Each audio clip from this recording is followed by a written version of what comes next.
أنا جبت لكم مي بالمناسبة بس ضلت بالسيارة. يلا كأننا شفناها. الله يجزيك خير.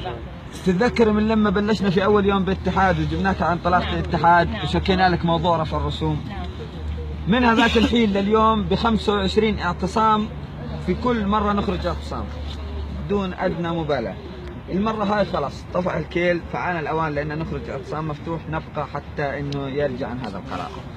25 اعتصام واحنا في كل مرة نخرج من أول ما قبل أن نستلم الاتحاد في سنة واحنا بنخرج اعتصامات. هذا القرار له سنتين زي ما انتم عارفين ولليوم ما في لا استجابة ولا في رأي شارع طلابي ولا في ما يحسنون. ضاربين بآرائنا عرض الحائط وكأن يعني ننفخ في رمال على الفاضي. ولذلك احنا اعتصمنا اليوم. أنا شباب تعرفوني مش ما بأيد تصعيد، لكن احنا حكينا بهي القضية وعدة قضايا لكن ما حدا سمعنا ولا حياة من تنال.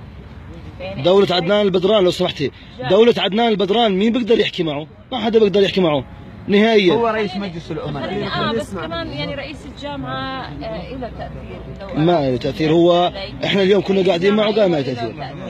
خليني احكي لكم شغله، يعني انا جاي اليوم مؤازره معنويه من غير ما اقول لكم انا بدي اوعد، لانه احنا طرقنا الابواب بعده قضايا.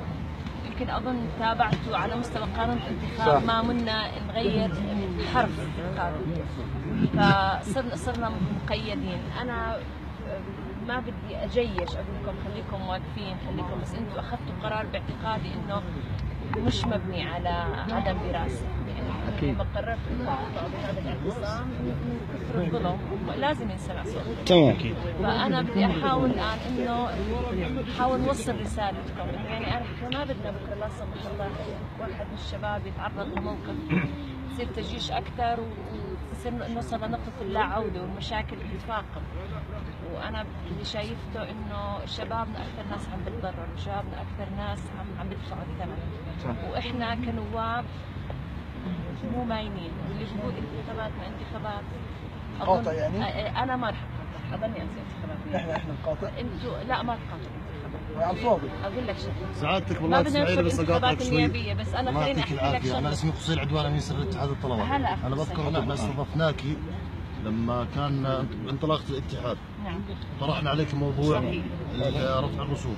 يعني ترى ما عليك شو عملتي لنا انت من وقت انا سيدي انا كتبت مذكره. يعني فعليا احنا بنحب نشوف انجازات على ارض الواقع. احنا راح نظلنا يعني الشباب المعتصمين راح يظلوا معتصمين ودهم مطلبهم، لكن انتم كنواب اللي مطلعكم الشعب وجيتي انت علينا وشاركتينا بانطلاقه الاتحاد، يا هل ترى شو عملتي لنا من انطلاقه الاتحاد؟ رهابيه سلطه قويه من شهر 5 اليوم شخص واحد او اثنين او ثلاثه. طب شو فايت هالمجلس كله اللي ما فيه الا واحد بتكلم